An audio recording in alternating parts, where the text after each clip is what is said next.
So once again, thank you for the invitation, and I will present you a little bit about the IctioXingu project and talk about the conservation of endangered Xingu fish species.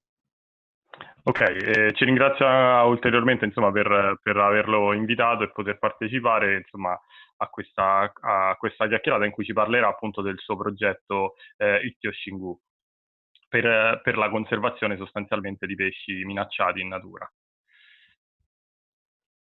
My name is Leandro de Sousa, and I am a biologist, and I study fish and follow ornamental fishermen in the Amazon since 2003. I have the master and PhD focused on fish taxonomy, and I am a professor at Universidade Federal do Pará in Altamira since 2011. Ok, appunto si chiama Leandro Sousa, praticamente si occupa di tutto ciò che è la parte di diciamo, pesci ornamentali, no? del bacino Rio delle Amazzoni dal 2003, ha un master e un dottorato focalizzati sulla tassonomia dei pesci e attualmente è professore dell'Università Federal do Pará di Altamira e lo fa dal 2011. And you can see some of our work in social media. So like the Instagram, IctioXingu, and on Facebook, also we have a page called IctioXingu. And in the YouTube, we have a channel. If you search for IctioXingu or Leandro Sousa, you can probably find it on YouTube. And please subscribe and follow our videos there. Ok, questi sono i suoi canali, diciamo, con cui insomma, presenta i contenuti che vengono poi elaborati all'interno del suo progetto. Questo c'è sia l'account Instagram che Facebook, e poi su YouTube c'è il canale che potete trovare o come IctioXingu o come Leandro Sousa, e cosa che aggiungo io personalmente, ho visto tutti i suoi video e sono veramente molto interessanti, quindi vi consiglio, come diceva lui, di sottoscrivere e seguire tutti i video. Yeah. And today I will talk about some fishes from the Xingu, and the Xingu is in the Amazon. I don't know if everybody that is listening us knows where it is. So we are here in the South America, in the north part of South America, and then we have the Amazon basin. That's the most diverse basin of the world. And we have today more than 3 species of fish described, but the estimatives is we have between 5 and 8,000 fish of freshwater in the Amazon. Ok, allora Rio Xingu si trova appunto nel bacino Rio delle Amazzoni, quindi lui diceva, per chi non lo sapesse, appunto è collocato nella parte settentrionale del continente sudamericano. Attualmente diciamo appunto il bacino Rio delle Amazzoni è quello con la maggiore biodiversità al mondo, e attualmente sono contate circa 3.000 specie di pesci, però si stima che, anche considerando quelle non classificate, si possa essere tra le 5 e le 8.000 specie. And the Xingu River is on this red circle. Qui nel cerchio rosso c'è indicato lo Xingu.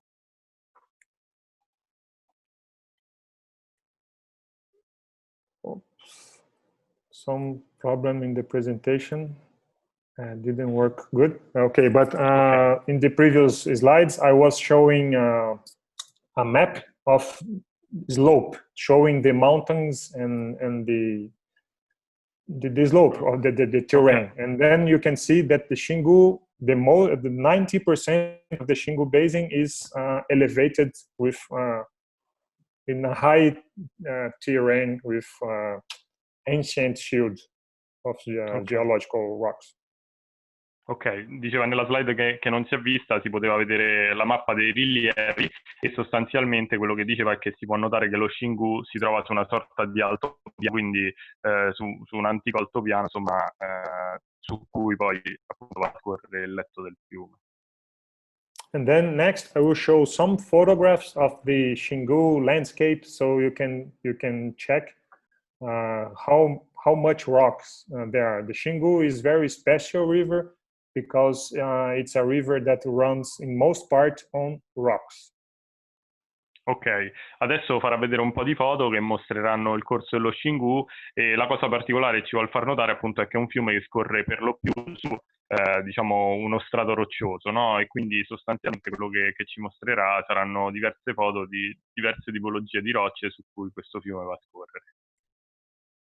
So as you can see here, the river, it's not a regular river with a well-defined channel. So when it runs on the rocky substrate, it has a lot of channels and a lot of islands, and it's very shallow.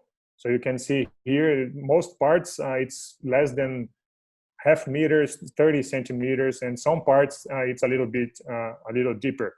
But in general, it's a shallow river. Ok, quello che dice è che non è un fiume che presenta un corso regolare e come vedete appunto ci sono zone a forte corrente e quello che dice è che comunque non è un fiume molto profondo, quindi ci sono zone dove l'altezza dell'acqua può essere intorno ai 30-50 centimetri e punti in cui magari il fiume è lievemente più profondo ma non è mai molto profondo. Yeah, but in some places you have very deep portions and very deep channels. So in some parts of Xingu, it can reach 80 meters deep, but it's not Okay. usually like that. Ok, dice non è usuale, ma ci sono parti del fiume in cui, se ho capito bene, la profondità arriva a circa 18 metri, quindi ci sono zone molto profonde, alcune parti, diciamo, circoscritte.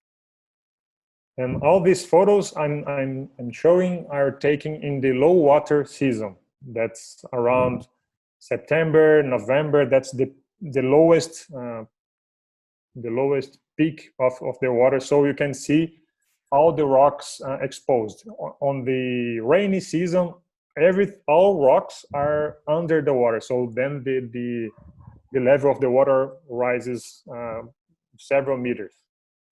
Ok, questa foto mostra il periodo della stagione secca che va da settembre, diceva da settembre a novembre, e che sono i mesi in cui proprio il livello è più basso e dove appunto si può vedere tutta questa porzione rocciosa, cosa che invece nel periodo delle piogge non si vede perché le rocce finiscono tutte sott'acqua perché il fiume diventa parecchio più profondo. And as you can see, in the lower water season, the water is with a lot of transparency, and then you can see even the bottom of the river, and the water has 2, 3, sometimes 5 meters of transparency. Ok, e qui potete vedere appunto le acque non altissime, comunque molto, molto trasparenti appunto, tant'è che appunto diceva in alcuni punti anche a 4-5 metri di profondità si può comunque vedere il fondo, quindi sono assolutamente trasparenti come si vede qui in foto. And what happens with this? The sunlight can penetrate and reach the bottom of the river. So, and with this happens two things. One is the temperature is warmer because the sunlight can heat the rocks and the water. And also you have a lot of primary production. So a lot of algae and a lot of invertebrates that eat this algae. And then you have a very complicated food chain because of because of the transparency. Ok, diciamo, gli effetti diciamo, che comporta la trasparenza è prima di tutto temperature dell'acqua elevate, per il fatto che appunto i raggi solari riescono a penetrare e quindi colpire la roccia e passare attraverso l'acqua. E l'altro aspetto è che tutta questa luce che riesce a passare porta alla crescita di alghe e anche conseguentemente quindi di microrganismi che di queste alghe si nutrono. Quindi lo Xingu presenta una catena diciamo, del cibo, possiamo dire, una catena alimentare molto complessa. Yeah. And the temperature, the water temperature in Xingu, it's almost always around 30 degrees Celsius, sometimes 32, and EDD, that's a little bit shallower, is 33 degrees Celsius, the water temperature. In the rainy season, it's 29 degrees Celsius. So it's very warm. Ok, quindi diceva che nella stagione delle piogge, l'ultima cosa ha detto, la temperatura quindi il minimo è di 29 gradi, poi solitamente le temperature si assestano tra i 30 e i 32, addirittura diceva nell'Iriri anche 33. And now we are feel like you are getting a mask, and we start to snorkel in the Xingu now. So I will show you some underwater photographs of the habitats and the fishes. Ok, ci dice di metterci la maschera perché adesso scendiamo sott'acqua e ci farà vedere qualche foto di pesci sotto il livello dell'acqua. So everybody that already visited Xingu knows that when you put a mask and you put your head underwater, few centimeters, you already have a lot of things to see. So you have a lot of heterogeneity, complexity. So it's a lot of habitats. Sometimes looks like a coral reef, but on the fresh water. Ok, quello che diceva è che basta appunto anche pochi centimetri d'acqua per vedere subito, diciamo appunto, come è scritto qui nella slide, l'ambiente eterogeneo, no? che si può trovare sotto l'acqua. Addirittura in alcuni punti, come qui, può sembrare un reef corallino. Comunque questo fa capire proprio della complessità, no, di questo ecosistema. And just a notice, all photos that I will show here are in natural habitat and with natural light. So no strobes, it's not aquariums. Everything that shows here is nature. Ok, tutto quello che farà vedere qui è naturale, non ci sono flash, non ci sono luci che vanno a condizionare la fotografia, ma è proprio come si vede in natura. In between the rocks, you have, as I was saying some minutes ago, you have a lot of invertebrates. And these invertebrates are the base of the food chain. In this case, this white thing is a sponge, a porifera, that a freshwater sponge that a lot of plecos eat this, L46, L14, and so many others, L82, and so this is the base of their food. Ok, inizialmente appunto parlava di invertebrati, quindi appunto qui potete vedere su questa roccia c'è una crescita di una spugna. What was the name of the sponge? I don't remember the genus now, I need to check. Ah, ok. There are Comunque, 6 or 7 genus. Or species, sorry. Ok, dice che questa nello specifico non lo sa, però comunque esistono 5-6 specie di spugne all'interno del Rio Xingu, e di questa si nutrono molti loricaridi, come ad esempio parlava di L46, L14, insomma, quindi diverse specie che possono cibarsi di questo tipo particolare poi di invertebrato. And also with these sponges, there are several other invertebrates like mollusks, or bivalves, gastropods. There are insect larvae. There are some worms, annelids. So all this community of invertebrates are the food of our beloved fishes. Ok, quello che dice è che oltre alle spugne, appunto, ha parlato di anellidi, quindi piccoli vermi, ha parlato... can you repeat, please? Ha parlato di molluschi, molluschi, bivalvi, yeah. ok. Bivalvi, okay. anelli e di gasteropodi, ecco, gasteropodi, ok. Ok, quindi lumache. Insect larvae. Larve di insetto, ok. Yeah, and some other invertebrates. And then the beautiful of a river like Xingu is you have a lot of habitats, and in each habitat you have certain species. So this is a normal habitat, so with a riverbank with roots and some fishes that are very common in our rivers, like leporinos and some bricon, some large characins. So you also have this kind of habitat in Xingu. Ok, quello che dice è che c'è una diversità appunto di pesci e di habitat all'interno dello Xingu. Questo per esempio dice è un tipo di habitat, come potete vedere sembra tipico, no? Fiume sudamericano, abitato da grossi caracidi come possono essere i leporinus, ha parlato dei bricon, quindi questa è una tipologia di habitat. But you also have another types of habitats. So like this, you have some large boulders with open water and some sand, and you have other kinds of characins and large fishes and small fishes. Ok, quindi dice questo invece è un altro tipo di habitat, come potete vedere più aperto, sabbioso, con rocce, che quindi va ad ospitare altre tipologie di grossi caracidi, quindi appunto già abbiamo visto due diversi tipi di habitat nello stesso fiume. And you can see how the sunlight reaches the bottom beautifully with the crystal clear. E si può vedere come la luce del sole appunto crea quel disegno bellissimo, molto, molto chiaro poi sul fondo. Quindi questo per far vedere appunto la penetrazione della luce. And then you have very specialized fishes from rapids, are called the rheophilic fishes. So like Synaptolemus, Latofasciatus, and another anastomids. They are very nice fishes. You can also find in very rapid water. In this photograph, it's a little space in between rocks. You can see there's no gravel, nothing, because the current is so strong that washes everything. Only the large rocks remain. And the fishes are there dancing and doing happily their lives. Ok, qui potete vedere dei pesci specializzati, nel senso che sono pesci abituati a vivere in corrente, quindi reofili.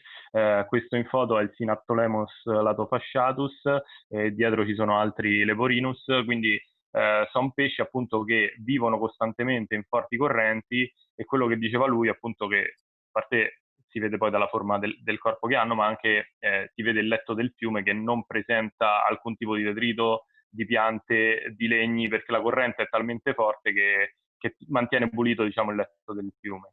E a stovente si possono vedere questi pesci che appunto danzano nella corrente. And if you look closely, they have a up oriented mouth with strong teeth, and this mouth is adapted to take out the invertebrates underneath the rocks, because the rocks are piled and sometimes they form caves, and this fish eats on the roof of the cave. E dice che si può vedere che sono anche specializzati per il tipo di alimentazione, perché infatti presentano la bocca rivolta verso l'alto, che ha, diciamo, una dentizione particolare che gli permette di andarsi a nutrire di questi invertebrati, anche andandolo a raschiare diciamo, all'interno magari di cavità che si formano nelle rocce, e quindi possono andarle a raschiare anche sul tetto della cavità o comunque sotto le rocce, quindi anche su superfici sopra la loro testa, diciamo. And the local fishermen, because of the color of this fisherman, it looks like a a football T-shirt. So they call it Flamenguinho. I don't know if you know Flamengo is a football team from Rio de Janeiro that a lot of Brazilians like. And the T-shirt is like this, so they call it Flamenguinho. Ok, la cosa particolare di questi pesci è che, come potete vedere, presentano righe verticali che ricordano una maglia di una squadra di calcio, tant'è che i pescatori li chiamano Flamenguinho, ovvero appunto richiamano la squadra del Flamengo, che è una delle più conosciute e tifate del Sud America, che presenta appunto una maglia a righe rosse e nere verticali. And you have generalist fish, so fish that eat everything, that's very easy to care, the most abundant and probably the base of the food chain for the carnivore. So the cicla, the peacock bass, the hydrolycos, all the large predators eats a lot of this. This is bricon, bricon that's undescribed yet, but it's the bricon pesu group. It's very common, it's very beautiful, and you can find it everywhere in the Xingu. Ok, questi che vediamo qui sono dei bricon, che sono dei pesci che lui ha definito generalisti, nel senso che non hanno una nutrizione particolare, ma si nutrono, diciamo, da una dieta varia, possiamo dire, e sono anche alla base della dieta invece dei grossi predatori che possono vivere all'interno del fiume. Ad esempio ha parlato di Oplias, ha parlato di piranha, quindi di altri, insomma, dei predatori un po' più grandi che fanno di questi pesci la loro base di dieta, diciamo. And then let's look to the fishes that are on the bottom, because until now we saw it's like as you are snorkeling, you see the fish on the water column, and now you will see the fishes on the bottom. And we will start with these Loricarines. Ok, ha detto finora abbiamo visto i pesci, insomma, che nuotano nelle acque libere, adesso ci concentreremo invece sui pesci che occupano la parte rocciosa del fondo, cominciando con la parte, diciamo, la famiglia dei loricarini. So here you have a very fast flowing. If you can see you can see some bubbles captured Come through. Yeah. And this is a perfect place for Spatuloricaria and other loricarines, that very fast flowing water. Ok, qui dice che il flusso dell'acqua è molto veloce, ha detto magari qui non si nota benissimo, però ci sono quelle piccole linee che sono delle piccole bolle d'aria che passano, no? Quindi questo dà idea della forza della corrente in questi punti, e sostanzialmente diceva che questa tipologia di habitat è l'ideale per pesci come ad esempio la spatuloricaria e in generale i loricarini. La bolla si può vedere, le bolle in movimento si vedono bene sopra la testa dell'oricaride. Non so se vedete quello spazio nero. Ci sono due striscette bianche, quelle sono le bolle in movimento. Esatto. And so this is called in English whiptail catfish, because it has a very long extension on the caudal fin. And this is very common in fishes that lives in strong current. I don't know if you noticed this, but a lot of species that are adapted to live in strong current, they have these filaments. Ok, quello che dice è che si può notare che hanno, appunto in inglese questi pesci vengono chiamati whiptail proprio perché hanno questo filamento lungo sulla coda, e dice che è una caratteristica comune di molti pesci che vivono in corrente. Faccio una domanda. Why this filament is characteristic for fish that live in the current? So we don't know yet. It's very interesting question, but it might have something related to hydrodynamics, because when you have a round body in a strong flow, you have a lot of arrasto, como fala arrasto? Drag, a lot of drag. And when you have a shape like this, so you reduce the drag. So but it's just a theory. Nobody proved it yet. Gli ho fatto una domanda, ho detto perché questo filamento, diciamo, è comune in pesci che vivono in forte corrente. Lui mi ha detto che ancora non si sa per certo. Alcune teorie dicono che potrebbe essere dovuto a un fatto di idrodinamica, nel senso che il corpo più tondeggiante tende a creare una sorta, diciamo, come dire, di attrito, no? Con l'acqua, che poi viene disperso probabilmente tramite questo filamento, e quindi rende diciamo, l'idrodinamicità del pesce maggiore. Di turbolenza. Ah, turbolenza, ok, perfetto. Sì.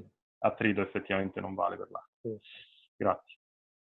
Ok. And in places where you can find some sediment, or the current is not so strong, and then you can sand or gravel or something like this, you have another community of fishes. So like, for example, this other loricarine, that's Limatolictis. Okay. They live buried in the sand and only with the eyes, and then to hide. Ok, altra tipologia di loricarini che vivono nello Xingu sono quelli che invece abitano il fondo sabbioso, che quindi, come questo Nematolictis, vive seppellito costantemente sott'acqua sotto la sabbia per mimetizzarsi sul fondo e nascondersi. Then everybody that likes Xingu, plecos, probably know this species. This is Ancistros ranunculus, and they live in large boulders, in the spaces in between large boulders. These boulders are huge pieces of rock that sometimes are cracked, and these fishes live in the fissure. That's why it's so depressed. So they live in the fissures or crevices in between the rocks. Ok, questo in foto è un Ancistros ranunculus, che è uno dei pesci un po' più conosciuti, diciamo, no? Che proviene dal Rio Xingu. Vive in questi grossi ammassi di rocce, quindi sono rocce molto grandi, diceva lui, e la caratteristica è che proprio va ad abitare diciamo, i crepacci, no, che ci sono tra queste rocce, gli spazi angusti che ci sono tra queste rocce, e quindi è molto comune trovarlo in questo tipo di habitat. But Cistus ranunculus is in a place that is not that strong, the current, the flow. And now I will show some species that are again in strong current. Ok, diceva che Ranunculus abita però acque non con corrente fortissima, mentre adesso ci andremo a concentrare su pesci che invece vivono proprio nelle correnti molto forti. Then here you have some medium-sized rocks stacked or piled. Then you have a lot of habitats, a lot of caves, a lot of small channels with strong flow. And you have a lot of species of plecos and other groups of fish that lives in between the rocks. And you can see how much algae there are. So I don't know if you're seeing, there are a lot of algae, green algae growing. And the fishes, the plecos, they eat algae during the day also. They are not only at night grasping and eating. They eat all day long. When you snorkel, if you stay put, then they will start getting out again, and then you see. So it's a large production because the sun hits the bottom and a lot of production of algae. That's why you have a lot of also algivore loricarids here. Ok, questo habitat di forte corrente è caratterizzato per lo più da rocce di media piccola taglia, che quindi vanno a creare molte diciamo, aperture, pertugi in cui si vengono a creare appunto zone di corrente molto forte concentrate, ed è qui che solitamente si vengono a trovare questi pesci, principalmente loricaridi, ma diceva anche pesci di altre famiglie. E quello che si può vedere è che con la luce che filtra c'è la possibilità di avere una crescita algale continua. Per questo ci sono così tante specie di pesci che provengono dal Rio Xingu, di loricaridi che provengono dal Rio Xingu, che si nutrono di alghe, proprio perché appunto alghe e invertebrati che vivono in queste alghe rappresentano la base appunto della dieta di questi pesci, proprio per l'abbondanza che c'è in tutto il fiume grazie alla forte illuminazione. And here another species, Hypostomus, it's a hemicocleodon. It's perfectly or almost perfectly camouflaged in these medium to smaller rocks. And this species is interesting because you can touch it, because it thinks it's so well camouflaged it doesn't run from you. So you can touch it very easily. What is the species, Hypostomus? Hypostomus hemicocleodon. Ok, Hypostomus hemicocleodon è questo pesce che vedete in foto, che abita praticamente sempre la zona di rocce medie con forte corrente, e come vedete è perfettamente mimetizzato come colori rispetto alle rocce. La cosa particolare che diceva è che questo pesce addirittura si può arrivare a toccare, perché è proprio convinto di essere mimetizzato talmente bene da non temere l'avvicinamento di estranei. Then you have the smaller loricarids. So here are smaller rocks. They are also piled, and they form conglomerates of rocks glued together, sometimes with the sponges. So the sponges, they grow and they glue because they grow in between the rocks. And when sometimes you need to make strong force to pull it apart.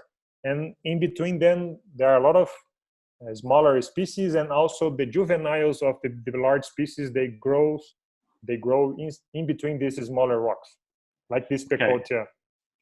Ok. Pecotia vittata group. Vittata, ok.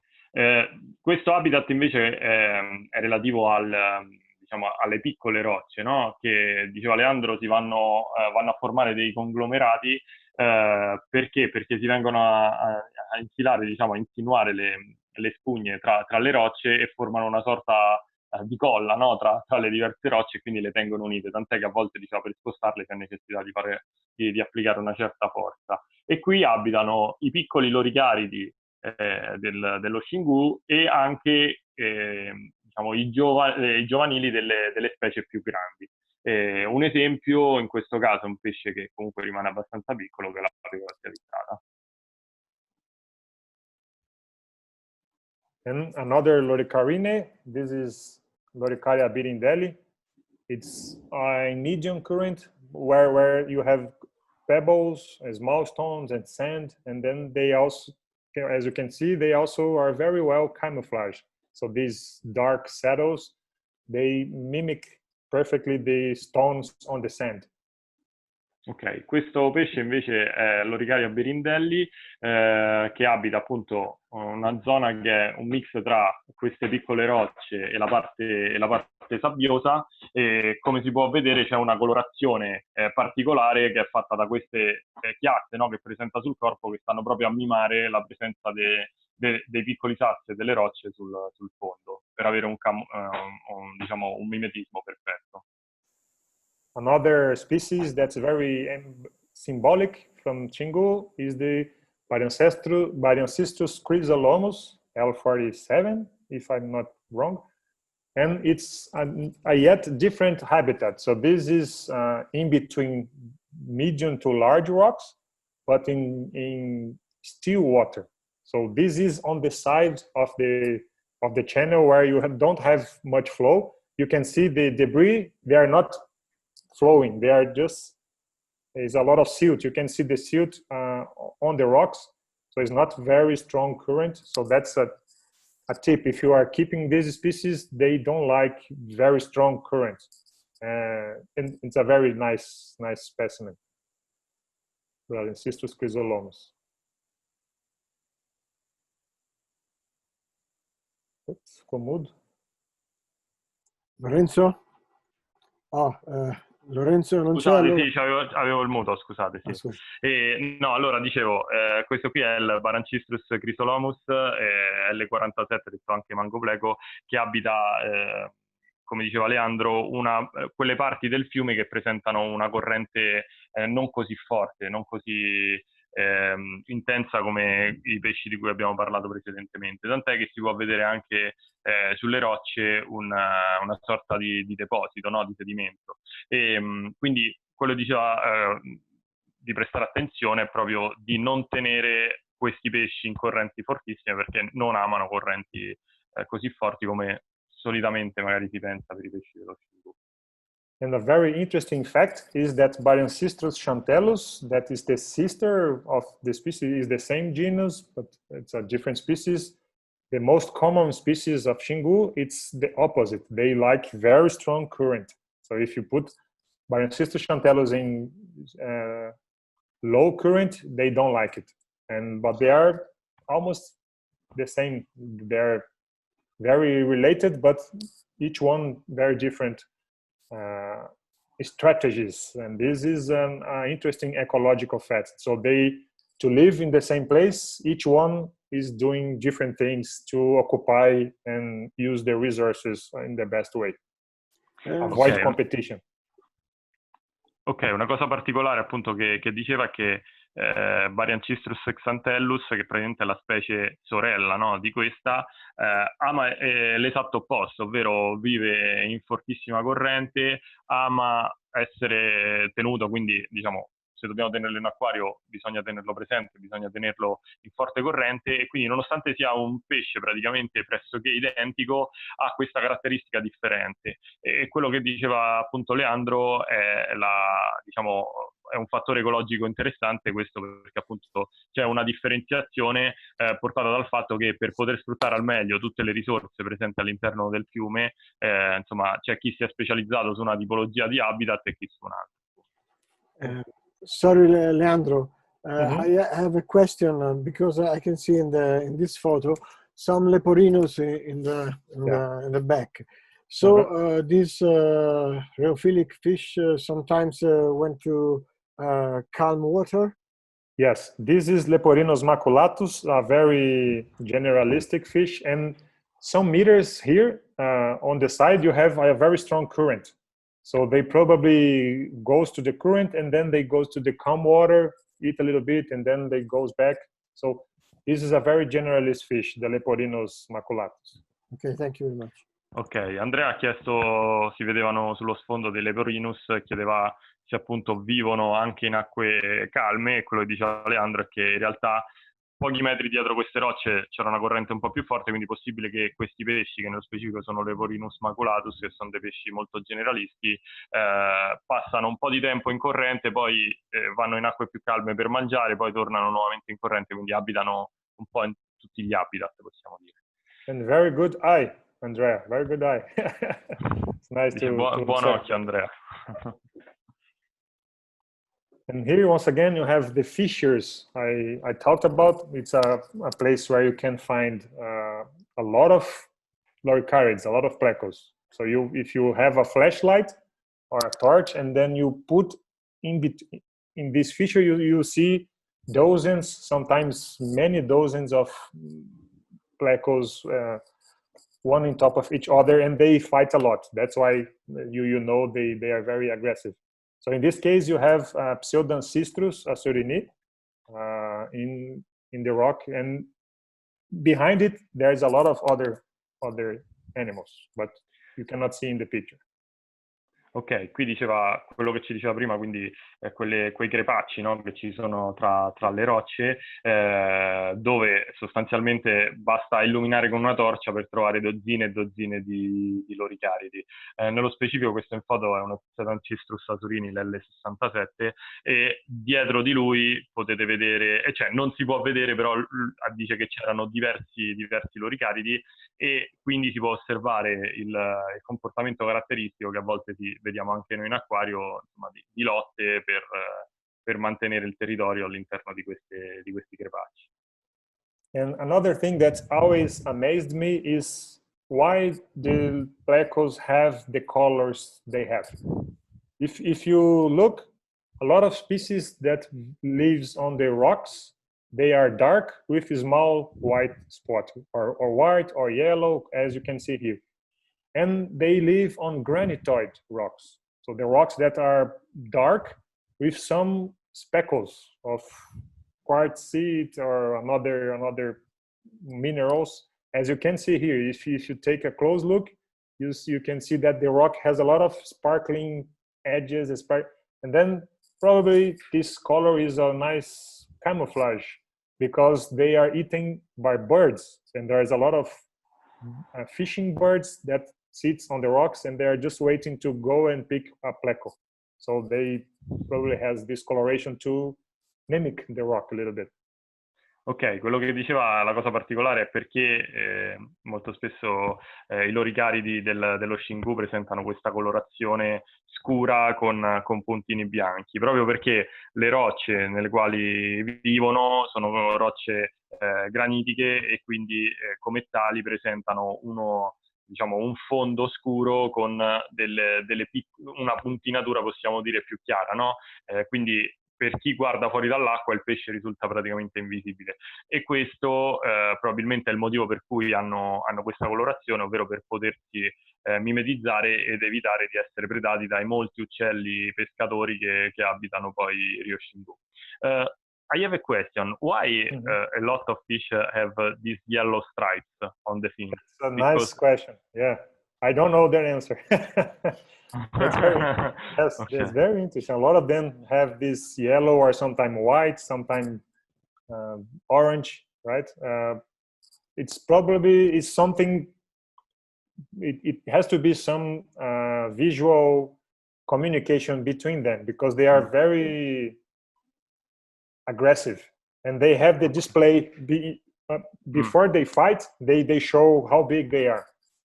Okay. But I don't know if it is, but it could be like this. So the other fish knows where the tail ends, and okay, this guy is big, I will not mess with it. But and Chantelos, for example, the big Chantelos doesn't have it. Only the juveniles have. So probably while they are juvenile, they are small, they are fragile, they want to show how big they are. But I don't know. It's just probably I thought that could be because the yellow is the danger color for animals. So I'm dangerous. Huh? Maybe, I don't know.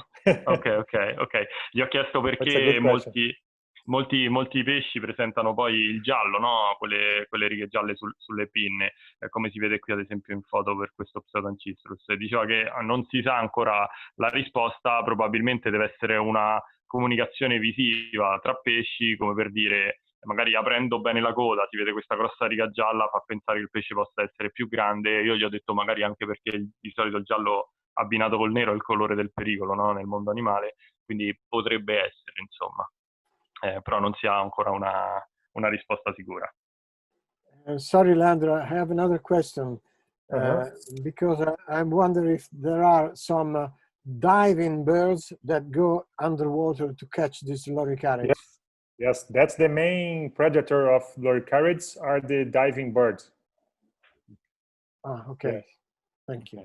Andrea ha chiesto se ci sono dei pesci che si immergono, no, per predare, come viene in mente, non so, ad esempio il cormorano. E diceva che la maggior parte di questi uccelli predatori sono proprio uccelli che vanno a predare il pesce proprio sott'acqua. Yeah, it's very common. You see when you are traveling by boat, you can see the diving birds, and then they are just getting out of the water with a large loricarid in the beak.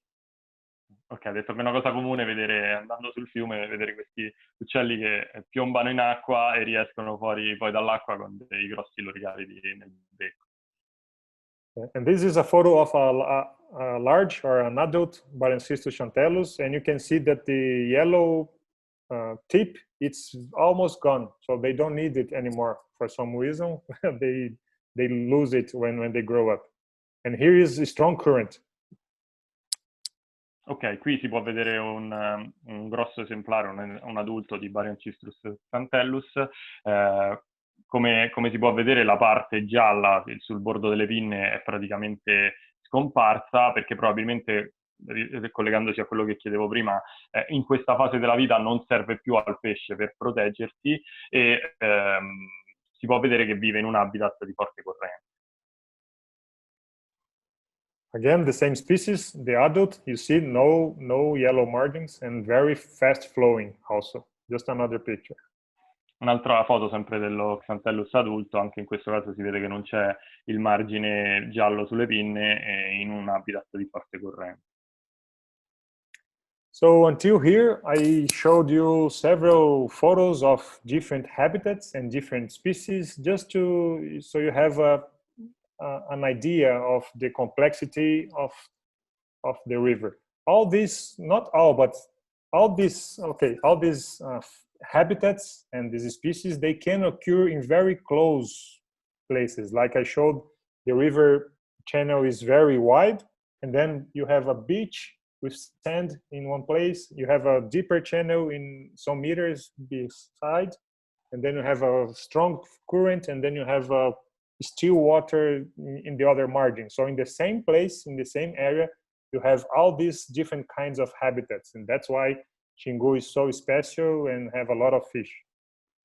Ok, quindi qui riassume, no, le diverse tipologie di habitat che abbiamo descritto fino adesso, e la cosa particolare appunto che diceva che questi habitat coesistono in pochi metri, nel senso che in una porzione di fiume che, come abbiamo detto, può essere molto largo, soprattutto in alcuni tratti, si può vedere magari da una parte una zona rocciosa, dall'altra parte una zona sabbiosa, quindi la cosa particolare proprio di questo fiume è avere questa varietà di habitat e di pesci con abitudini differenti in uno spazio veramente ristretto. And all these habitats, they are dependent on the current, on the flow of the river. So if the river are free, the flowing free, all these habitats are able to exist, and there is variation of the year also. So when it's raining, the water turbidity is high, so you cannot see much anymore, and then the fish start to breed, a lot of species, and then everything changes. And that's the natural cycle of the river. Ok, quindi dice che questo fiume comunque ha anche un ciclo naturale, per cui magari piove, si alza il livello dell'acqua, quindi aumenta la torbidità, ci sono zone magari in cui appunto varia anche il livello dell'acqua, quindi questo può influenzare. Sostanzialmente quello che dice è che è un fiume dinamico che ha un ciclo che continuamente porta a variazioni dell'habitat. But I will just talk some slides now for some minutes about some impacts, because the Xingu today is not free anymore, because there are a lot of big enterprise, big companies, yeah. Big companies are big, big transformations that was done here. One of them are the Belo Monte hydroelectric complex. Probably everybody that keeps fish from Xingu already knows about it. And this, at least in a local scale, changed completely how the Xingu behaves and how the fishes live or not in certain areas. Ok, qui possiamo vedere alcuni però degli impatti che purtroppo stanno colpendo, diciamo, no, il fiume in questo momento. Uno di questi è sicuramente tutti la conosceranno se hanno sentito parlare di Xingu, è la diga di Belo Monte, che sostanzialmente nel tratto direttamente interessato appunto dalla diga sta modificando totalmente quello che è l'habitat e il ciclo di vita del fiume. And here is a map of the Volta Grande. And if you can see here, there is Altamira. And this is how the river is today. So you have the Pimental Dam. If you see here, this white line is the dam that the dam in the Pimental. And then you have a channel that leads the water to the intermediate reservoir, and then you have the main powerhouse in Belo Monte. I will not explain this too much, but just everybody knows what it is. And what this hydroelectric dam did is deviate the water to this new reservoir, that's the intermediate reservoir, and by consequence, the remaining of the Volta Grande has very few water. It's the reduced flow stretch. That has less water than before, in the normal days. Andrea, scusa, ho perso la connessione per un po'. Puoi tradurre tu questo pezzetto? Sì. Ho sentito solo la fine. Allora, ha detto che qui riusciamo a vedere in basso, dove c'è la linea bianca, la diga principale Pimental che blocca il flusso del Rio Xingu. Poi possiamo vedere nel tratto superiore il canale che porta l'acqua al serbatoio, alla zona intermedia dove si accumula l'acqua, e la diga principale dove avviene la produzione di energia, che sta più a nord verso Belo Monte. E questo evento ha bloccato il flusso delle acque lungo quello che era la Volta Grande del Rio Xingu, riducendo la quantità di acqua a un valore estremamente basso rispetto a quello che c'era in precedenza. So now you have two areas with different impacts. So you have the reservoir that here near Altamira, that the water used to flow and don't flow anymore because now it's a reservoir. That's one impact. The other area is the remaining stretch of Volta Grande that has reduced water. It's not dammed, but the water is still there flowing, but it's it's fewer water than it was before. So it's a different impact. So there you have two scenarios in the same area. Ok, quello che dice è che praticamente la diga ha portato praticamente alla formazione appunto della riserva, che qui è indicata come Xingu Reservoir, che praticamente ormai è una zona a flusso ridotto, quasi come, possiamo dire quasi come un lago, no? Dove il flusso è ridotto e c'è un accumulo di acqua e quindi un livello più alto, mentre il flusso iniziale del fiume, quindi quello che era il flusso naturale, si è molto ridotto e quindi praticamente c'è proprio un quantitativo inferiore d'acqua, quindi si può vedere bene qui dall'immagine. And everybody in the world, and we also, are very concerned what will happen with the species of the fishes that lived here. And I will use Hypancistros zebra. That's the fish that are the symbol of the Xingu and the symbol of our project. And it's in the heart of everybody that keeps fish from Xingu. Let's talk a little bit about what's happening with this guy, L46, Hypancistros zebra, as an example of everybody. Ok, per dare un esempio dell'impatto, no, che questa diga sta avendo un po' su tutte le specie, vuole prendere a riferimento l'Hypancistros zebra, l'L46, che è un pochino il simbolo, possiamo dire, sia di quello che è appunto il suo progetto, che poi del fiume Xingu in generale, perché bene o male forse è il pesce più conosciuto che arriva da questo fiume, e quindi adesso vorrebbe farci capire come la diga sta impattando su questa specie specifica, come, diciamo, riassunto, perché, diciamo, l'equivalente vale per tante altre specie poi. So I will very quickly explain the results of master thesis of my student, that's Lillian Crisley. She already finished the study, and we are about to publish it.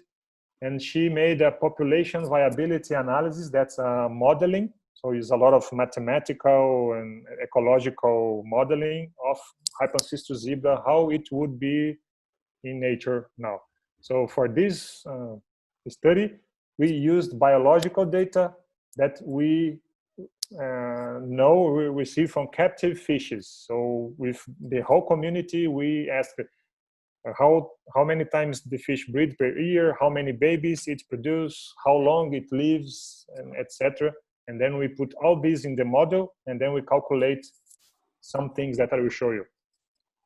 Ok, adesso ci parlerà del progetto che ha fatto Lillian Crisley, che è una studente che ha ultimato il suo studio di Master Student Thesis, che quindi a breve verrà pubblicata, che è uno studio che parla, che è un'analisi sulla variabilità, sulla popolazione, diciamo, la variazione della popolazione degli Hypancystus zebra.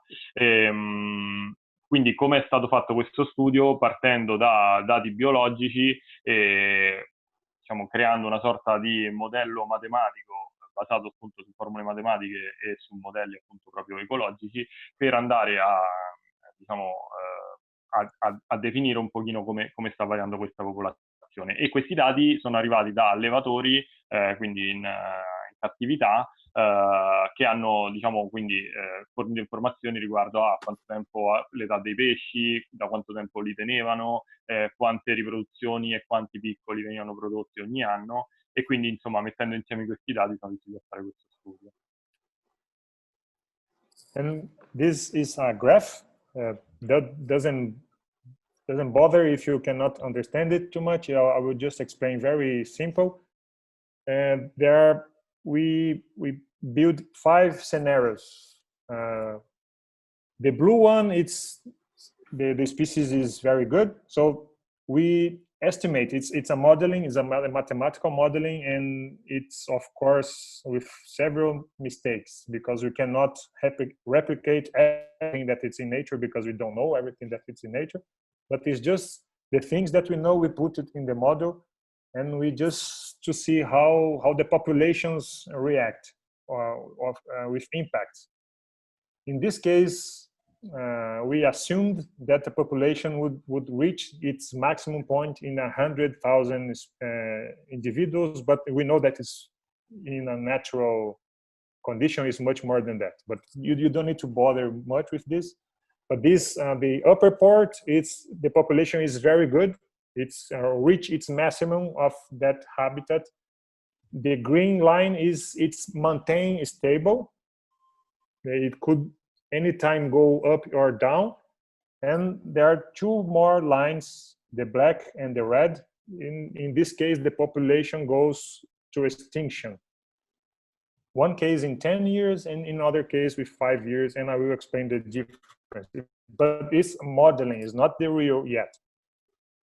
Ok, quindi quello che dice qui ci sono diciamo delle simulazioni, no, di come potrebbe variare la popolazione dello zebra nei prossimi anni, quindi sono state fatte delle supposizioni, quelle che abbiamo visto come righe blu e gialle, diciamo, sono quelle ottimistiche, per cui la popolazione nei prossimi anni potrebbe tornare a crescere, quindi raggiungere livelli molto elevati. C'è una linea verde che rappresenta, diciamo, una sorta di mantenimento della popolazione, quindi costante, e poi le due, quella nera e quella rossa, che indicano praticamente una decrescita delle popolazioni nei prossimi anni, una con una possibile estinzione in circa 10 anni, la nera, mentre quella rossa un'estinzione in circa 5 anni. So the green line is the equilibrium, and if you but with this modeling, we found the equilibrium just because we wanted to play with the numbers. So if the population is in equilibrium, and instead of, start with 20,000 specimens, we start with 19,900, or we took out 100 specimens. I don't know if you're understanding my point. So we took out 100 specimens in a population that was just right. Then the whole population get extinct in 10 years. Ok, ok. Quindi, yeah, okay. Ok, qui diceva praticamente la linea verde rappresenta l'equilibrio. Quindi lui diceva che come è stata costruita invece la linea nera che va ad indicare la popolazione estinta in 10 anni, togliendo 100 esemplari. Cioè praticamente quello che ci sta dicendo questo studio è che già la perdita di 100 esemplari in questo momento, quindi passando da un punto di partenza di 20.000 a 19.900, potrebbe portare a un'estinzione in circa 10 anni. So you see, only 100 specimens in a population of 20,000 can lead a species to extinction. If you take even more, so we took 8,000 specimens, then the population goes extinct in 5 years. Ok, quindi dice che in questo secondo caso, se invece togliamo 10.000 esemplari al punto di partenza, sostanzialmente, quindi partendo con 12.000 esemplari, quindi 8.000 ne abbiamo tolti in realtà, la popolazione risulterebbe estinta in circa 5 anni. Quindi questo per farci capire come anche piccole, perché quella di prima era una piccola variazione di popolazione, possono avere impatti devastanti. With this, what we are saying? We are saying that populations of zebra L46, they are still found after the complexion of Belo Monte. Then we go there now, and then we still find zebras on the nature on that part that has less water. In the remaining stretch of Volta Grande, you still have zebras, but they are struggling to survive because the environment changed. The adults are there, there are less water, but they're still there. They are breeding. We can find some juveniles, but it's not, the environment is not big as it was. Now it's very strict environment that the zebras in the wild have. Ok, quindi quello che ci dice è che sostanzialmente, nonostante ci sia stata completata la diga, si continuano a trovare popolazioni di pancistro zebra, principalmente nel corso originario del fiume, che però appunto è molto ridotto, e quindi questi pesci, come c'è scritto qui, stanno proprio lottando per sopravvivere, perché sostanzialmente stanno affrontando delle difficoltà dovute alla modifica dell'habitat che comunque impattano sulla loro vita. And another thing that we are seeing here is that there are still a lot of fishing of Hypancystus zebra to be sent out. So it's still happening. A lot of capture of wild zebra are happening because the fishes are there. It's less water. It's easier to catch them. Ok, è una cosa che però è aumentata da quando è stata costruita la diga, è la pesca degli pancistri zebra, che sta avvenendo ancora in numeri elevati, anche perché in questo momento con il corso del fiume ridotto l'acqua è più bassa, è più facile insomma andare a catturarli in acqua. And what we are trying to say with this modeling is that Belo Monte, yes, it's a very high impact of Hypancystus zebra, but they are still fighting. They are still there. But if you have also fishing to smuggle, to sell everywhere, this both factor combined is probably going to lead the species to extinction. It's not Belo Monte alone, it's not the fishing alone, but both together can increase the risk of extinction of the species. Ok, quindi praticamente il risultato di questo studio ci viene a dire che, ok, la diga di Belo Monte sta avendo un impatto sicuramente molto importante sulla specie, però la specie, come diceva, ancora è presente, sta lottando, quindi, come dire, avrebbe ancora delle possibilità, unita però all'effetto negativo anche della pesca, no? Che, come diciamo prima, sembra essere ancora largamente praticata. Questi due fattori messi insieme accrescono veramente molto il rischio di estinzione. And now I will show a video that we made, a very quick video that we made last year, in the end of last year, just to see you how you can, showing that you can find zebras in the nature yet. Ok, adesso vedremo un piccolo video che hanno girato nel finire dello scorso anno che ci mostrerà l'habitat naturale dell'Ipancissus zebra. So this is the habitat of Hypancystus zebra. It's a film made in somewhere in the Volta Grande. So you see a lot of boulders. It's not that strong, the current. I will show the video again so you can do the Italian translation. Okay, Lorenzo? So look how shallow it is. So it's less than 1 meter. You already have the fishes or the zebra in between the rocks. If you can see, just besides the zebra, you have the sponges. So they are closely related to sponges. And then, oops, now it's not very smooth for me. For you too? We see it some... So here's a Cranicycla dandara. That's the natural predator of L46. It's a female. And you see there's a lot of other specimens also. And the zebra is there. And they are still on the nature. Let's keep them there. That's the slogan I'm trying to, let's keep them in the nature. And I will explain why I'm saying this. Do you want me to play again? Ok, so I can describe it in Italian. Yeah. Ok, lo rimandiamo un attimo così My computer is...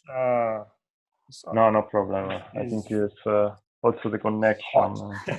Ok, come diceva prima Leandro, si può vedere appunto che ci sono tutte queste formazioni rocciose che escono dall'acqua. Questo è un tratto che non presenta una fortissima corrente, come si può vedere. E adesso, andando sott'acqua, si vedrà appunto un Hypancystus zebra nel momento in cui va a illuminare con la torcia, in presenza anche di altri loricaridi, e si può vedere vicino proprio all'Hypancystus zebra le spugne di cui parlava prima, si vedono dietro, di cui poi questi pesci anche a volte si nutrono. Poi qui si vedeva una Cranicycla dandara che passa qui, e poi adesso si vedrà poi il messaggio finale appunto relativo all'Hypancystus zebra, che diceva appunto teneteli qui, lasciateli qui nel loro habitat naturale. Adesso ci spiegherà perché appunto come diceva, in natura ce ne sono ancora, cerchiamo di farceli rimanere. Ok. With this, why I'm saying that they are in the nature, let's keep them there, because a lot of hobbyists are willing or already purchased wild caught Hypancystus zebra because they think that they will be destructed by Bellomonte then, so they will die anyway. Let's at least buy some and keep them in our tanks and breeding in our tanks, right?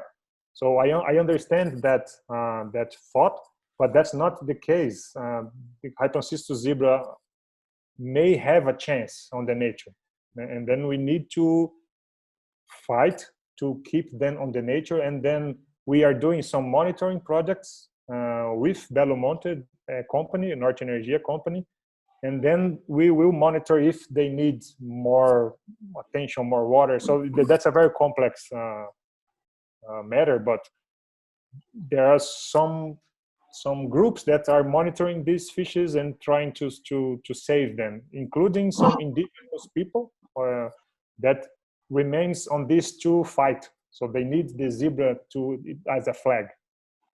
So you don't need to buy a wild zebra to save it. So we are trying to save them in the nature, and there is a lot of zebras produced in captivity. So there is not really a reason to buy a wild capture one. That's my main point that I want to share with you today. Ok, questo appena detto che è il punto più importante che vuole condividere con noi oggi. Il messaggio è chiaro di non comprare esemplari di zebra che arrivano dalla natura. Attualmente la loro pesca è vietata proprio perché la richiesta sembra essere aumentata e il motivo è che sostanzialmente chi ha l'acquario in questo momento e vuole allevare zebra pensa che ormai la specie in natura sia spacciata e quindi perché non prendere degli esemplari e allevarli in cattività, visto che tra qualche anno non ce ne saranno più. In realtà la situazione, come dice Leandro, non è questa. La situazione attuale è quella per cui questa specie ancora c'è in natura, sta lottando per farcela e quindi continuare ad alimentare la pesca di questi pesci per averli nei nostri acquari significa rischiare poi veramente di andarla a compromettere. Quindi il messaggio che ci vuole dare è di comprare solo esemplari riprodotti in cattività, anche perché ormai se ne trovano parecchi, qui in Europa lo possiamo anche confermare, quindi cercare di evitare di andare a comprare degli esemplari selvatici. Leandro, scusa, sorry Leandro, one of the people who is following your conference is asking us how can it be that L46 are exported? Is it forbidden to export L46? Yes, it's completely forbidden. Because Brazilian law doesn't allow to export endangered species, and Hypancystus zebra is on a red list of IUCN since 2004. So since then, you cannot have Hypancystus exported. So every Hypancystus that you find in Facebook, in several companies, they are smuggled from Brazil to other countries, and from there, because they don't have the law there, because it's a Brazilian law. But so technically speaking, it's not illegal for a hobbyist in Europe to buy a fish, a zebra in Colombia, for example, but it's a smuggled fish, because to this fish to get out of Brazil, it was illegal, and it's harming the natural population also. It's a very delicate matter, but I think we need to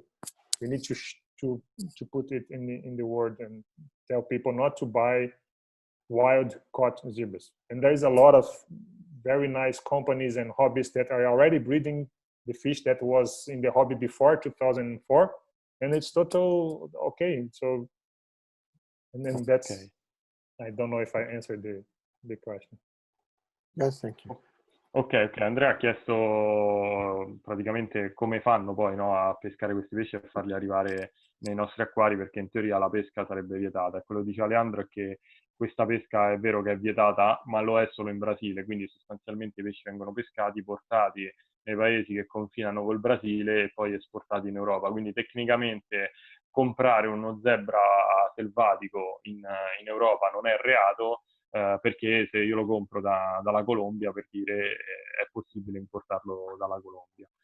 Però appunto lui voleva sottolineare ancora questo messaggio di comprare questi esemplari in cattività. Tra l'altro una cosa che non ho detto prima, la dico adesso, che mi ero scordato di tradurre, è che ci sono, diceva Leandro, diversi gruppi che stanno lottando per la salvaguardia dello zebra, che sono sia gruppi appunto magari progetti come il suo, quindi scientifici, ma anche i locali, gli indios locali che sostanzialmente necessitano ancora dello zebra come simbolo, perché per metterlo proprio, lui ha detto per metterlo sulla bandiera, no? Perché sostanzialmente appunto è proprio un simbolo ormai di quel posto, di quel fiume, e quindi si stanno impegnando tutti per la sua conservazione. Now, I don't know, because we already, if we have time yet, but now I will show a part of our project of captive breeding and education about zebra. We still have time? Yes. Okay. So now I will show you our lab. So this is the LAQUAX, Laboratório de Aquicultura de Peixes Ornamentais do Xingu. I told you need to translate the Portuguese. Now is the Portuguese part. Ok, laboratorio di acquicultura. Di acquacultura, questo è italiano. Dei pesci ornamentais do Xingu. Ok, dei pesci ornamentali dello Xingu, è facile, è come l'italiano. Sì. So this laboratory is in the university, just in the riverbank of Xingu in Altamira. It's Universidade Federal do Pará. And then we have this project that's IctioXingu, that we are breeding the zebras in captivity and also showing people. I will show in a few minutes. Ok, adesso ci mostra. Allora ci diceva che questa facility che a lui dove appunto riproduce i pesci dello Xingu si trova ad Altamira, e praticamente è una sede, diciamo, appunto dell'università per cui lavora lui, che è l'Università Federale di Parà, e adesso ci farà vedere appunto come lui riproduce e come insomma alleva questi pesci. And the most important thing, other than reproduce the fish, is to show the local population the fishes of the Xingu, because a lot of people, they live here, but they don't know the fishes from here. So we realized that we can open the lab. So we did some biotope tanks, and and we are receiving a lot of schools and a lot of people to see the fishes, and they are learning about the fish or the kind of habitats and how to preserve the environment. Ok, l'obiettivo primario, prima ancora che riprodurre i pesci, è quello di creare appunto queste vasche biotopo che servono ad accogliere, come potete vedere in queste foto, anche la gente locale che molto spesso non conosce quali pesci abitano il fiume, e quindi questo serve per creare, no, consapevolezza anche all'interno delle persone locali per aiutare, no, anche per la salvaguardia di questi pesci. E quindi, come vedete, molto spesso ricevono scuole, insomma gruppi ai quali si va a spiegare appunto come vivono questi pesci, quali sono le specie presenti e quali rischi corrono. So it's a very nice exposition. And also we have the part of the reproduction. Then we are in this photo, the students and our staff are producing the clay that we took from the river, and then we are building the caves for several types of caves and to breed. And then we will cook it like in a brick factory, and then we are producing different caves and see what's the best for each species, and with help of a lot of hobbyists that are friends that are teaching us. Ok, poi appunto c'è anche la parte più relativa alla riproduzione, e qui si può vedere in foto degli studenti che stanno realizzando le famose notane che vengono utilizzate poi per andare a riprodurre molto spesso i loricaridi, quindi loro appunto le realizzano anche sotto suggerimenti magari di hobbisti esperti, insomma, che le hanno già realizzate o che comunque le hanno acquistate nel tempo, e poi vengono inviate ad una fabbrica di mattoni che le cuoce nel forno per averle poi pronte da utilizzare anche per le riproduzioni degli acquari. And also using different materials for larger plecos like Pseudacanticus. So we are using roof tiles like a lot of hobbyists do, and then we learn from them. So it's a nice sharing of information that we are receiving from hobbyists all around the world. Ok, qui si possono vedere le tane quelle più grandi per specie come ad esempio gli Pseudacanticus, e in questo caso, come potete vedere, sono fatte assemblando insieme delle tegole, e anche questi sono suggerimenti appunto che sono arrivati dai vari hobbisti in giro per il mondo che hanno deciso, cioè che hanno nel corso del tempo insomma provato, sperimentato e dato anche delle idee, no? And now I'm doing some videos of the things that we do in the laboratory and also the Xingu, and we are putting in the YouTube channel. So if you want to look for Leandro Sousa and IctioXingu in YouTube, you will find several of our experiments and places. We talk about fishes, so it's a very nice YouTube channel, I think, I guess, I hope. And for example, I made a video how to breed Pseudacanticus L185, and for some reason this is the most viewed video of my channel. So people really like Pseudacanticus 185 for some reason. They are nice. Ok, e praticamente diceva che questo è il suo canale YouTube dove lui va poi a postare tutte quelle che sono i video relativamente agli studi che vengono fatti, appunto tutti i video sott'acqua degli habitat, insomma qualcosa di quello che ci ha fatto vedere questa sera. E la particolarità è che il video sulla riproduzione della Pseudacanthicus L185 per ora è quello che ha avuto più visualizzazioni sul suo canale, quindi insomma, sembrerebbe che alla gente piaccia molto questo pesce. And one very important thing that we are doing also is training the next generation of scientists and also people that care about fish. So here we have students studying the breeding. So this on the right is Erilda Sousa. She's holding a Pseudacanthicus pirarara when we were doing biometry. And in the other side is Adriele that's taking photos of the eggs of Pseudacanthicus. So this is eggs with few hours, 4 hours, and you can see the cells dividing. Is very nice. It's a fascinating field study, and that's one of the studies we are doing here. Ok, quello che diceva anche un altro lavoro che fanno è diciamo, l'addestramento, no, dei nuovi scienziati che poi porteranno avanti i progetti insomma, di conservazione. Qui si può vedere una foto sulla destra appunto della sua studentessa che ha in mano uno Pseudacanthicus pirarara, l'L25, e dall'altro lato invece un'altra appunto sua studentessa che sta fotografando le uova di Pseudacanthicus L185. Si può vedere questa foto, è bellissima perché si può vedere proprio la separazione, no, delle cellule, quindi questo ad esempio la riproduzione di Pseudacanthicus L185 è uno dei progetti che stanno portando avanti in IctioXingu. Then the type of study that we can do, we can follow how long the process take to change. So you have, and even to know what happens with the egg, with the tissues, how structures come first, when the eye is ready, when the heart start to beat, and every step has very nice, very important information about the evolution of the species. Then we can compare different species, and that's an entire field of biology. Of development biology that we can do with this.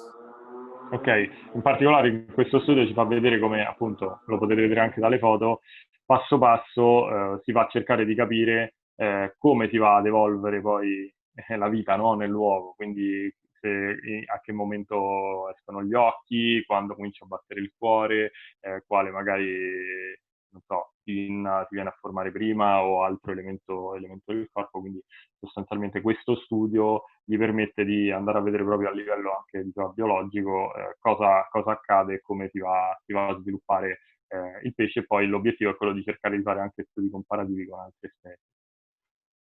Then we have some very nice we can witness, we can see very nice transformations, and that's amazing of our fishes. Ok, quindi si può vedere proprio passo passo la trasformazione, come dicevamo, e questo è bellissimo, insomma, perché... One thing that's... sorry? Ok. Yeah, and one thing that's it's happening that's it's very nice, and I'm very honored are the collaborations. And so one of the first collaborations we made with the CV Belengs, the farm in Indonesia that breeds a lot of species, between them Hyponcystus zebra. So a lot of the techniques we use here we learned from Rajanta, and I'm very thankful to Rajanta that he opens his facility. We visited him and we learned a lot, and especially the main ingredient you need for raising fish are love, and then we see that there, and it's very nice. And so this collaboration is one example of the nice things that we are doing with this whole hobby community. Ok, una cosa fondamentale, appunto, diceva, sono le collaborazioni che in questo momento, insomma, sono riusciti a mettere su. La prima in assoluto è stata quella con CV Balance, che è una grossa fish farm dell'Indonesia, qui vediamo Rajanta, che è la persona poi che è responsabile della struttura. Lui ha avuto modo di visitarla e dato che Rajanta appunto alleva molte specie pesci, tra cui anche quelli che appunto sono diciamo, presenti nel Rio Xingu. In questo caso Leandro ha avuto modo di vedere come li alleva, come li riproduce, quindi ha potuto imparare molto e capire come ottenere dei risultati anche all'interno del suo progetto poi. Yeah, because I don't know if everybody is aware, in Brazil, we didn't have successful breeding in captivity of Raton-cystis zebra. And so it was very important to receive these collaborations, not only Rajanta, but a lot of hobbyists from Europe, especially in the meetings that I am always invited to go to, the German meetings, El Number Days. That's the T-shirt I'm using. So it's a lot of people trying to help us there and sharing information. Then we were able to do some of the stuff that I saw in the conferences and in Indonesia, and then now we are having success producing zebras and other species of plecos. Ok, quello che dice nello specifico poi gli zebra non erano mai stati riprodotti in cattività in Brasile, quindi non solo Rajanta, quindi non solo Bellens, ma anche diversi allevatori europei, hobbisti europei. Tra l'altro diceva appunto di aver partecipato più volte alle conferenze anche in Germania, qui alla maglia degli El Number Day di Hannover, dove siamo stati anche nel 2019, ho conosciuto Leandro lo scorso anno, e che quindi appunto gli hanno dato indicazioni, metodo e spesso anche consigliato magari materiali, allestimenti per poter avere successo poi nella riproduzione di questi pesci. Adesso lui riesce a riprodurli in cattività anche in Brasile. And another collaboration is Swiss Tropicals, Stefan Tanner. I don't know if everybody knows him. Usually he's the one that do my translation in the El Number talks. And he donated us these foam matter filters. That is very, very nice. I don't know if you use it in Italy. It's a very nice system that we are implementing now in our lab too. And then the water quality is superb, is amazing. And with this, so thank you. I have to thank Stefan Tanner and Swiss Tropicals to provide us with a lot of filters, a lot of foams. And that's a nice collaboration. The Hamburg filter, no? Yes, Hamburger Metal filter. Ok, Hamburger Metal filter. Ok, un'altra collaborazione che appunto ha avuto di successo, insomma, di cui vuole parlare, è quella con Stefan Tanner, che diciamo poi tra l'altro essere la persona che traduce poi spesso le conferenze nei meeting tedeschi, che è il proprietario di Swiss Tropical, e che gli ha fornito, insomma, gli ha spiegato come funziona, gli ha fornito anche questi filtri, che sono appunto i filtri d'Amburgo, che lui utilizza tantissimo in questo momento perché gli permettono di avere una forte ossigenazione dell'acqua e comunque una qualità dell'acqua molto, molto elevata. Quindi voleva anche ringraziare Stefan Tanner. And also some food company, of course, our fish has to eat. And Ibo and Aquarium Monster, so they always send me food every time I need. They don't send more because Brazil is very difficult to import. So sometimes they try to send, and then the customs, they get blocked and go away.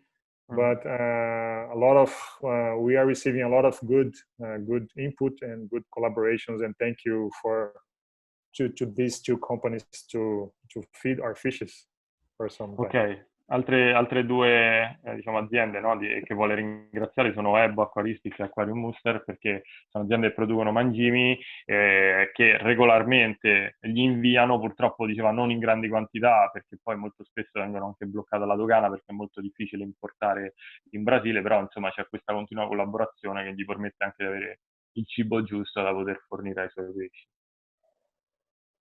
And my intention was not to do propaganda. It's just to say thank you. And there are not only them. There are several people, several individual people that are helping us very much. And I thank you all of them. So it's been amazing to be part of this project, and we are learning very much, and especially with the hobbyists also. So we learn for the fishermen, we learn going to the field and seeing the fish there. We learn watching the fish in the tanks, and we learn a lot with the hobbyists community that is sharing their knowledge that they keep the fish since the 80s. So they have a lot of things to teach us, and I'm very thankful for this. And this opportunity is also the same kind of collaboration. And I'm very glad to be here and share what we are doing here with all of you.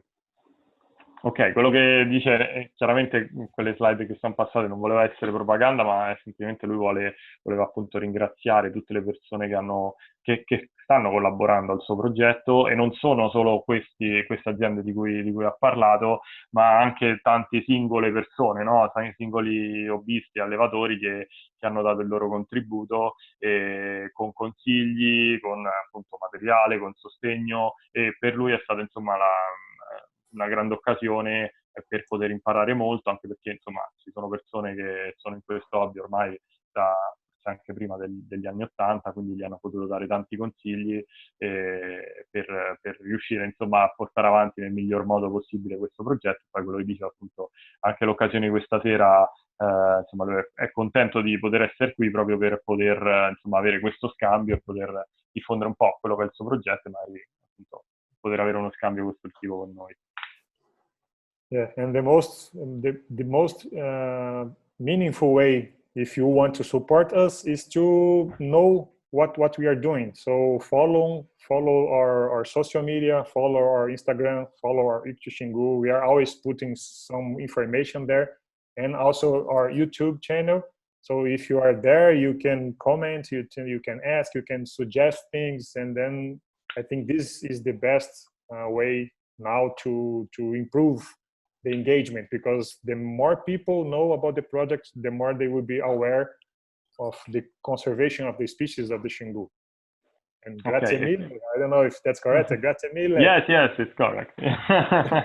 Ok, niente, alla fine poi diceva quello che possiamo fare per aiutarlo, per aiutare insomma il progetto IctioXingu, seguire sui social media le pagine, insomma anche su YouTube, interagire, commentare, proprio perché l'obiettivo è proprio quello di cercare di aumentare la consapevolezza, perché più noi condividiamo materiale che lui posta sui social media, più partecipiamo, più persone sapranno di che cosa si occupa questo progetto. Quindi come per tutte le cose, diciamo, la conoscenza è quella che poi può portare anche a maggior successo, e quindi alla conservazione di queste specie. E poi alla fine ha chiuso con un grazie mille, ha chiesto se era corretto, me l'ha scritto, ho potuto confermare. Ok, grazie mille Leandro. Okay. Leandro, thank you very much. But we have some questions from people who is attending the conference. I ask people to make them see, so you can see by video. Ragazzi, potete anche attivare le videocamere, e chi vuole fare le domande le può fare in diretta a Leandro. I know the first question is from Dimitris, because Dimitris asked something when you were speaking about Bellomonte Dam. So Dimitris, if you want to ask directly to Leandro your question. Of course. I was asking Leandro, what is the situation with the dam currently? I mean, how many turbines are in operational mode, and what is the water level currently? So yes, the dam is completely operational. It's all done. All the turbines are ready to work, but the capacity of Bellomonte to reach the maximum capacity is only on some days of the water, the maximum water capacity of the river. So most part of the day, some turbines are turned off, and they sometimes turn one turbine and then others. So there is a complex engineering to know which turbine they let run each day, and it's Brasilia, that's the capital, they call, and then they say, oh, we need more energy or not. So it's not Norte Energia that has a role on that. So they just follow orders from the government in Brasilia, but it's completely operational now, and they can run full capacity if they want. The water level in the reservoir is more or less constant forever. So it's like a lake. It has a little fluctuation because this kind of using is the river. What's the name in English? River flow. I don't know if it's river flow, but all water that comes, it needs to pass to the turbine. So it's not a very big reservoir. So it has a little variation, but in the reservoir here is flooded, and what varies is the water that goes through Volta Grande, because when they generate energy, they need to deviate the river, and when they don't generate it, they release more water to Volta Grande. So it's a very complex hydrology that is happening in Volta Grande, but it's full operational now. It's ready. Thank you. Ok, traduco. Dimitri chiedeva appunto se qual è la situazione, qual è il livello del fiume e qual è la funzionalità attuale della diga, e Leandro diceva che la diga è finita, è pienamente operativa, però raramente tutte le turbine sono attivate contemporaneamente, perché si devono verificare delle condizioni particolari di piena molto, molto forte, diciamo, quindi livello molto elevato dell'acqua, e quindi sostanzialmente quello che diceva è che dalla capitale Brasilia arriva l'indicazione di attivare più o meno turbine in base anche all'energia che serve in quel momento, e quindi diciamo, c'è un complesso lavoro di ingegneria dietro per definire poi quello che è il funzionamento della diga. Quello che diceva è che il livello della riserva, quindi quella che veniva chiamata Xingu Reservoir prima, rimane praticamente costante, subisce solo delle piccole fluttuazioni. Quello che cambia di più invece è il flusso nel canale del Volta Grande, appunto, quindi il flusso originario del fiume, dove l'acqua fluisce più o meno a seconda di quanta energia poi viene prodotta. Okay, so there is another question from Paolo Bernardi, but he has no good signals, so he asked me to ask to you his question. He wants to know what kind of fishes are from upstream of Xingu River, because if we can take a look at the publication on the web, we can find very poor data. And also we want to know some information about the fishes of the middle Xingu, of the calm water. What kind of fishes are in the Xingu River in the calm water? Sorry, traduco per I translate. C'è Paolo che voleva avere delle informazioni in particolare su quali specie ci sono nella parte alta dello Xingu, e in più voleva sapere quali erano i pesci nelle zone calme del medio Xingu. So the biogeography of the Xingu is very complex. The biogeography is the study that you know where each species live and how the distribution is. Is still on progress, and we are still understanding where the species are. But the middle Xingu, that's the place that starts to Volta Grande, they go south until almost Mato Grosso. It's another state. So it's a very large area. And with Iriri, it's on the middle Xingu also. And you have a lot of species that occurs in Volta Grande and also occurs upstream in the Xingu, near São Félix, for example. And then you have several indigenous parks you cannot fish there, and that's a good thing. So the fish are protected there. And some species have wide distribution, but some species have very narrow distribution. Zebra, in very narrow distribution. Hypancistus 174, very narrow distribution, only in Volta Grande. Parancystus nudiventris, somewhat narrow distribution also. Parancistris chantellus, very wide distribution. You can find it almost in the entire Xingu. So it depends, it varies from species to species. Most of the species occurs in a lot of places, but some of them in very special places. That is the one that are more fragile, because if something happens in that place, they are extinct because they are not found in another place. Calm water species, you can find some pacus, you can find some leporinos, some corridoras in the riverbanks, in the small garapés, small creeks that sometimes comes to Xingu, small tributaries. It varies a lot also. So it's a very, very difficult question to answer in just one sentence. But the nice thing is we have a book ready with all of this information. It's about to be printed. Oliver Lucanus, I don't know if you know him. Yeah. Oliver Lucanus and I, we dove a lot. We made a lot of expeditions in the entire Xingu since the head basins, the headwaters, until the mouth of the Xingu. So it will be a very nice book, 400 pages with 500 photos with a lot of good information. It's ready to go to print, and then it's not a propaganda yet. It's just saying that a lot of good information will be published soon in this book, at least. Ok, traduco, diceva che le domande che fa... Sorry, too long. No problem.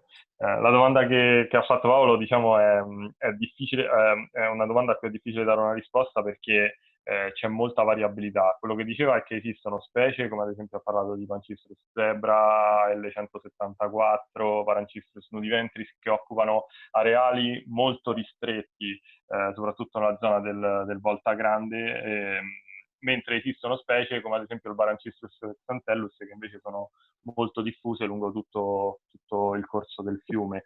Quindi, come dire, c'è una grossa variabilità. Quello che diceva è che nella parte superiore del fiume, quindi quella vicino, diciamo, più vicina alla sorgente, si è più immersi nella foresta e quindi sono delle riserve di indigeni locali, quindi lì i pesci sono protetti, non si possono pescare, quindi questa è una cosa buona, però appunto magari si hanno anche un po' meno informazioni. E poi invece ci sono tutti quei pesci che invece riescono ad abitare un po' tutto il corso del fiume, come ad esempio ho parlato anche di Leporinus, eccetera.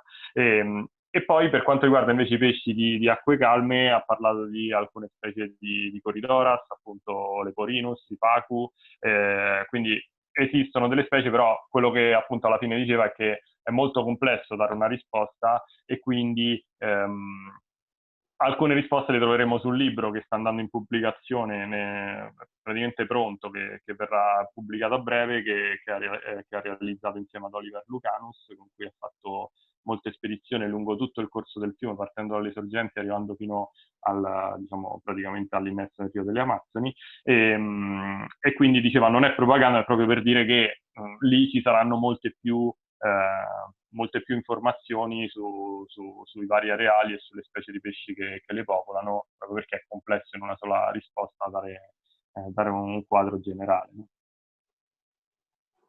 Bene. C'è qualcun altro che vuole fare qualche domanda a Leandro? Se non ci sono altre domande, io andrei a concludere. Era una domanda di Fulvio Montemarano sulla chat. Sì, dimmi. Sì, ci chiedeva se ci sono delle specie che migrano lungo il corso del fiume per ragioni trofico-riproduttive. E in tal caso, se ce ne fossero, se sono stati presi in considerazione progetti di conservazione e riproduzione in cattività specifici per queste specie, o se sono già compresi in quelle che fanno già loro. Ok, so there's a question, Leandro. Fulvio Montemarano asks if there are species that migrate through the river to, I don't know, breed, reproduce, and if there are, if you are thinking about the program for conservation of this type of species. There are some some species that do small migrations, and there are species that do huge migrations, and there are species that are very sedentary and they don't migrate at all. So there are these three, if you can divide it into these three categories. So they are big. The big catfish like Brachyplatystoma, they occur in Xingu also, and Brachyplatystoma filamentosum, for example, they do this huge migration, and the dam is a barrier for it. But there is a ladder, a fish ladder, that they can, in theory, go continue going upstream. There are the pacus and some other large karas farms. They do small migrations, the transversal migrations, we say. When the river floods, they go to the floods, to the flooded forest. They eat fruits, they get fat, and then they spawn in the high water season. This is the most important food source for the local people, for the indigenous, and that's one of the problems. When you deviate the water for the Volta Grande, with the low water that remains, they don't have these big pools anymore. So there's less fish being produced in the nature. So that's one concern for the indigenous people. Cichlids in general, they are more sedentary, and the plecos are more sedentary, so it varies. You can find all the strategies in the Xingu, yes. So there are species that do long migrations, there are species that do short migrations, and there are species that do not do migration. About the conservation, what we are trying to do is first tell local people what the fishes are here, because there is not only the dam. So there are a lot of farming, there are a lot of mining. So people take all the forest to raise cows, for example. And these people, they need to know that there are a lot of fishes there. If they keep doing this, it's also damaging the fishes. So the main conservation action we are doing is education of the people that can do better behaviors. Ok. Allora, quello che diceva è che esistono principalmente, diciamo, tre tipologie di migratori, diciamo. Ci sono quelli che fanno lunghe migrazioni lungo il fiume, quelli che fanno piccole migrazioni, e poi i pesci sedentari. I sedentari, tra i sedentari è incluso appunto i loricaridi e i ciclidi, che tendenzialmente sono più stazionari. Quelli che fanno medie migrazioni, ha detto grossi caracidi, tipo ad esempio i pacu, che rappresentano una grossa problematica, proprio perché con la costruzione della diga la riproduzione di questi animali è diminuita, proprio perché il momento in cui fanno le migrazioni è quello di piena, no? Quindi nel periodo delle piogge, e questo permetteva ai pesci di spostarsi, riprodursi in quantità, e quindi, anche essendo i pesci più pescati, avere anche per le popolazioni locali una fonte di sostentamento. Chiaramente adesso questo sta avvenendo un po' meno a causa della diga. E poi ho parlato di grosse migrazioni, come ad esempio lo pseudoplatistoma, che è un pesce gatto che abita anche nello Xingu, che compie grosse migrazioni, anch'esso, insomma, aiutato dai periodi di piena. Riguardo alla conservazione, quello che diceva, l'unica cosa che si può fare è informare la popolazione locale riguardo a queste problematiche che stanno affliggendo il fiume, quindi aumentare la consapevolezza e quindi fare in modo che anche loro, insomma, si rendano conto dell'importanza di questo progetto di conservazione, e quindi chiaramente regolare magari anche un po' la pesca rispetto a quello che insomma, possono essere difficoltà. Ok. Bene, se non c'è qualche altro... I have a question. I'm making on some Xingu biotopes in my tanks. I'm studying a continuous flow with a double button, like a Pantare aquarium. Okay. I'm trying. Let's see how it comes. And I'm very interested in the carachins. I found some Pseudanus trimaculatus, and I'm searching for the Synaptolemus. But my question is, I see there is a lot of species of carachins in the Xingu, and a lot of species I found them from Guyana, but then I can see on the Xingu videos. But if I search for on internet, I see Guyana. Okay, like so. In your book, did you map all the carachins, all the fish? So because I'm finding it's very difficult to understand what species is from. I'm basing only on the video I see on YouTube. The video. Yeah, the reason you find a lot of fishes from Guyana is because the list of fishes allowed to export in Brazil are not that many until now. There is being the list are being renewed, so there's a new list already that you can export almost all species that are not in the endangered list. So probably but there is still some things yet to the government to pass the laws, but it's almost there. So now you will probably see more fishes of Xingu, carassiforms, several families available. So for now, you have similar species that occurs in Guyana, because in Guyana you can export. But in the book, we put information of every species that we photographed. So we didn't photograph all species of Xingu. We tried, but it's not possible. So there's a lot of information there about some carassiforms, also some small and large carassiforms and other families. And I think everybody will like this book, I hope. And the information there. There's also, but it's just a checklist, and there's a paper that we are producing with several ichthyologists, several researchers, that will be the complete list of species from Xingu. But it's only the name and some comments, so not behavior and nothing like that. But it's also, it will be a starting point for you to look for more carassiforms for your test. Ok, thank you. Gli ho chiesto un pochino, visto che sono in procinto di allestire alcuni acquari biotopo Xingu, mi interessava molto la popolazione che è isola dell'Oricarichi, ovvero quella dei caracidi che vivono in acque di corrente, quindi gli ho chiesto un pochino se come mai molto spesso cercando su internet trovo delle specie che risultano magari anche su Fishbase, no? Provenienti da Guyana o Suriname, eccetera, e poi dopo quando vedo i video li ritrovo anche poi presenti nello Xingu. E quindi quello che gli chiedevo è se nel loro libro hanno provato anche a fare un po' di chiarezza rispetto a questo. Quello che ha detto è che non sono riusciti chiaramente perché è impossibile fotografare tutte le specie presenti nello Xingu, ma ce ne sono una grossa parte, quindi ci sarà la possibilità di fare un po' di chiarezza da questo punto di vista. Poi, se c'è tempo, io avrei anche un'altra domanda. La possiamo fare, Andrea? Ce la facciamo? Ma certo, come no. Anzi, una cosa da dire, se è possibile fare qualche preordine del libro.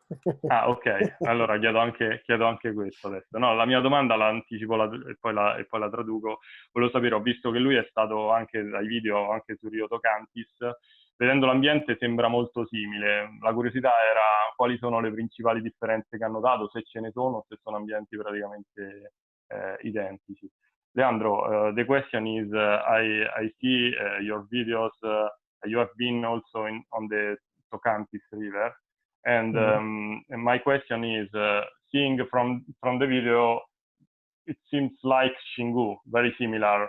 There are main differences between the two rivers. Is also Tocantis endangered? And the question from Andrea is if it's possible to make pre-order for your book. So the Tocantins is a little bit different from Xingu, but it always also have a rocky portion. So the drainage is an ancient terrain. So you can find similar landscapes, but the rock itself is different. So there are more sedimentary rock, but very hard, but sedimentary is not that granitoid rocks. And you have each river in general has their endemic species, and Tocantins has endemic species that you cannot find elsewhere. Tapajós also, so every river So every river is unique, and every river can has its dangers. And Tocantins is one of the most or the less protected rivers in Brazil. So there's a lot of hydroelectric dams. There's a lot of mining. So the fishes from Tocantins, they are in worse condition in conservation than in the Xingu. And the pre-order, I don't know yet. I will, as soon as we have the printed or the company that print is hired, we will do a large announcement and accept pre-orders, probably. Ok. Looking Allora, forward to it. Ok, quello che diceva è che Rio Tocantins è un fiume simile allo Xingu per alcuni versi, perché comunque anch'esso scorre su un letto molto, molto antico. La differenza principale è dovuta al fatto che presenta una, diciamo, le rocce sostanzialmente sono differenti, nel senso che non sono granitoidi ma sono per lo più sedimentarie, e in realtà quello che diceva è che, perché appunto la domanda chiedevo anche se ci sono specie minacciate, e mi ha detto che le minacce in realtà per questo fiume sono anche maggiori rispetto allo Xingu, nel senso che è uno dei fiumi meno conservati, meno diciamo sotto i riflettori, no? del Brasile, quindi ci sono diverse dighe, c'è il problema delle